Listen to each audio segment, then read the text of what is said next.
एक गोवर्धन नाम का बहुत बड़ा डाकू था। उसने कभी राम कृष्ण हरि कोई चर्चा नहीं सुनी थी।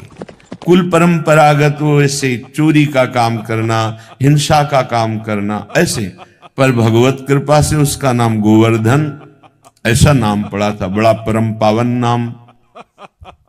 एक दिन राज कर्मचारी उसकी पीछा कर रहे थे, क्योंकि वो चोरी वहां किए थे। तो सत्संग हो रहा था, तो करमैती बाई के पिता वो सत्संग कर रहे थे। बड़े उच्च कोटि के महापुरुष थे। उच्च कोटि का महापुरुष उसे ही कहते हैं जो भगवत चर्चा केवल भगवत प्रसन्नता के लिए, अपनी आत्म संतुष्टता के लिए, अपने भगवत अनुराग के लिए करता है। उसी कथा में आके बैठ गए। कथा वृंदावन बिहारी लाल की हो रही थी कि लालजू महाराज को आज मैया जब गौचारण के लिए गोविंद जा रहे हैं तो बहुत सुंदर श्रृंगार किया है। आज मोर मुकुट स्वर्ण के मुकुट के ऊपर विराजमान किया। मोर का पंख स्वर्णिम मुकुट है। अब वो चोर था, स्वर्ण की बात सुनते उसके एकदम सावधान हो गए कान। अभी 10 वर्ष के हैं, हाथ में लकुट दी वो भी स्वर्ण की, कमर में करधनी बंधी वो भी स्वर्ण की, बहुत हीरो से जटित बाजूबंद हैं, वक्षा स्थल में हार आदि आभूषण हैं। अब तो उसको लगा कि इतना धनी बालक 10 वर्ष का, हम इधर उधर चोरी करते हैं, अगर इसको लूट ले तो हम धनी हो जाएंगे। विचार तो बहुत बढ़िया बना। जो गोविंद को लूट ले उससे बड़ा धनी और कौन हो सकता है। बहुत ही प्रवीण बलवान चोरी में था। कथा संपन्न हुई। व्यास भगवान जो कथा कह रहे थे उनके समीप गए। परशुराम जी उनका नाम था। कहा तुम डरना मत। तो उनका मैं क्यों डरूंगा आपसे। बोले मैं अपना परिचय बताता हूं, मैं गोवर्धन डाकू हूं। कहा बढ़िया है भाई, तुम्हारा नाम तो बहुत बढ़िया है, हमसे क्या काम। पता बताओ, ये जो अभी धनी बालक की बात आपने की इसको मैं लूटूंगा। बड़े प्यार से देखा उनका, हो भगवान की कृपा हो गई इस जीव पर, भगवान की कृपा। बोले भाई तुम्हारी क्या ताकत है, बड़े से बड़ा कोई डाकू उनको नहीं लूट सकता। तो उन्होंने कहा तुम हमें जानते नहीं, एक बार अगर हम ठान ले तो निश्चित हम उसे लूट लेते हैं। तो उनका ऐसा कोई बलवान ही नहीं हुआ कि हम जिनकी बात कर रहे हैं उनको लूट ले। तत्काल उसने बड़ी सी चाकू निकाली और कहा पता चुपचाप लिखो, हम जरूर उसको लूटेंगे। और देखो हम चोर जरूर हैं लेकिन हम बहुत जिद्दी स्वभाव के हैं। तुम्हारे सामने कसम खाते हैं हम जब तक हम उसे लूट नहीं लेंगे पानी नहीं पिएंगे। अब तो परशुराम जी जो व्यास जी थे उनको बड़ा सुख मिला कि भगवान कैसी कृपा जीव पर करते हैं। तो उनका भाई सुनो, उनका नाम कृष्ण है।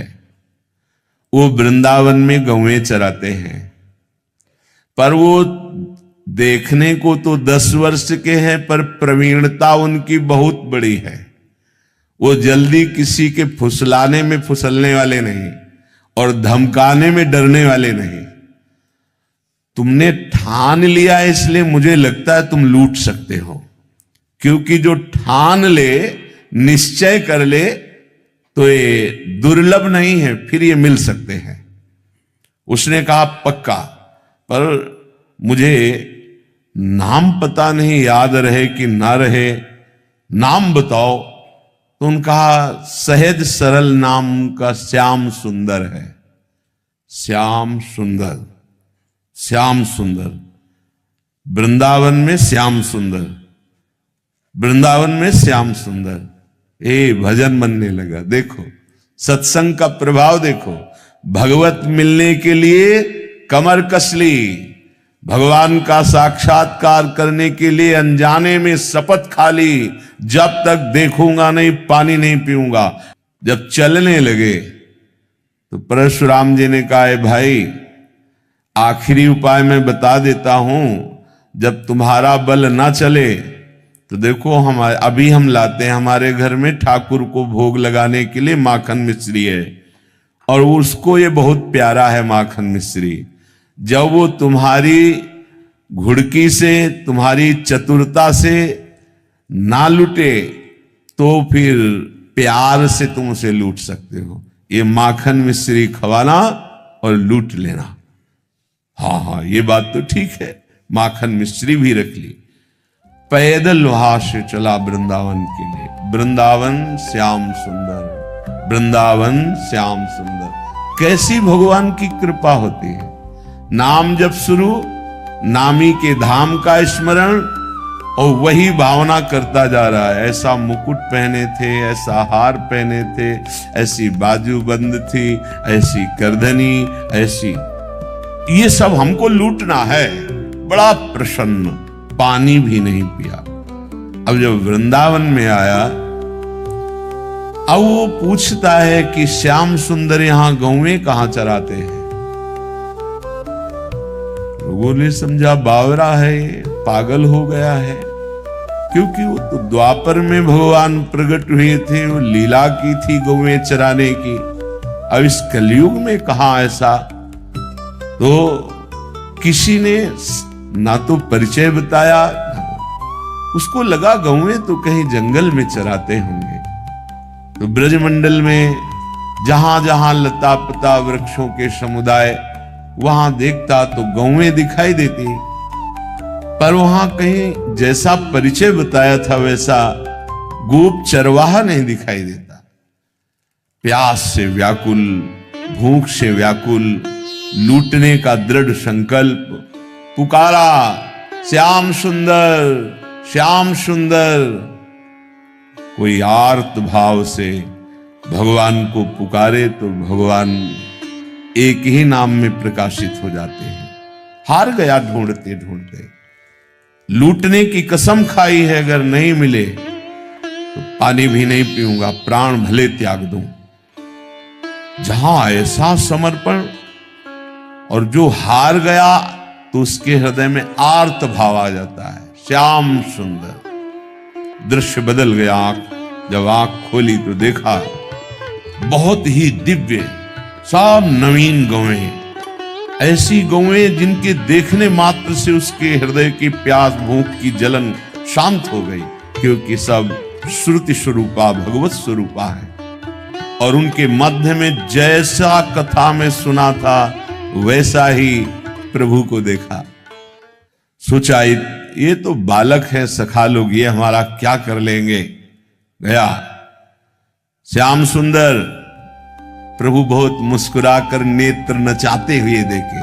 हाँ जी, इधर आओ, हमें तुमसे बात करनी। तो सखाओं से कहा, भाई तुम खेलो, ये मेरा नया अतिथि आया है, इसका हम स्वागत करते हैं। ये सब दिव्य लीला सत्संग में दृढ़ भाव, सत्य भाव करने के कारण बड़ी जल्दी प्रकाशित हो गई। जहां जन्म जन्म लगते हैं भगवत साक्षात्कार के लिए, एक पापात्मा जीव, हिंसक जीव, चोरी करने वाला दृढ़ विश्वास किया कि जो ये व्यास जी कह रहे हैं वो एक एक अक्षर सत्य है, उसको संशय ही नहीं हुआ। श्रोता की अगर ऐसी स्थिति हो तो बहुत जल्दी लाभ मिलता है। भगवान नजदीक गए। हाँ बोल, क्या बात। उसने देखा कि बालक तो है लेकिन बहुत ही निर्भय है। उन्होंने कहा, ठीक से बात करो, तुमने अभी हमारा नाम नहीं सुना होगा। ठाकुर जी ने कहा, भैया बता दे तेरू नाम क्या है।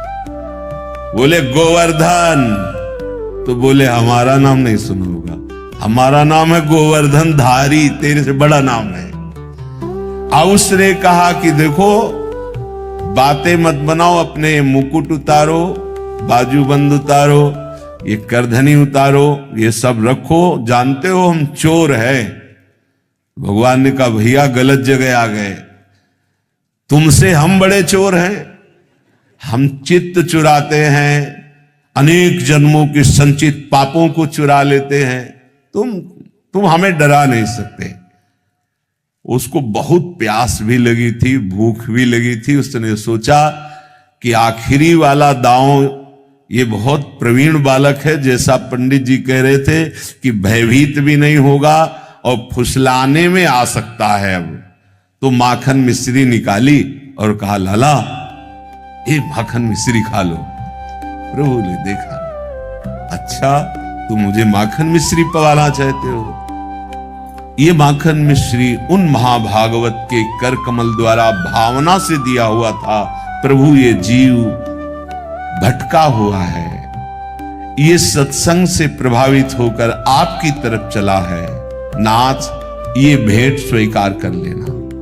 भगवान ने वो माखन मिश्री की, अरे ये परशुराम महाभागवत के द्वारा दी, भगवान ने पाया और उसे कहा, सुन तूने भी नहीं पाया ना, थोड़ा पाले। उसने कहा, मुझे ये नहीं पाला, मुझे अपने आभूषण उतार। एक बार तू थोड़ा पाले धैर्य पूर्वक, मैं स्वयं आभूषण उतार के दे दूंगा। मेरी मैया के पास ऐसे ढेर सारे आभूषण हैं, तू और कहेगा तो तुझे और दे दूंगा। जीव ही चखा भगवत प्रसाद, सब अंतःकरण की मलिनता नष्ट हुई, प्रेम नेत्र खुले, चरणों में गिर। अरे प्रभु प्रभु, आर्त भाव से त्राहिमाम त्राहिमाम। भगवान ने कहा, ये आभूषण ले जा। बोले, नहीं प्रभु अब नहीं। मुझे जो जन्म जन्मांतर से सुख की आकांक्षा से हिंसा चोरी पापाचरण कर रहा था, आज आपकी कृपा से वो सब भ्रम नष्ट हो गया। हे सुख सिंधु प्रभु, अपने चरणों से अब कभी विलग मत कीजिए।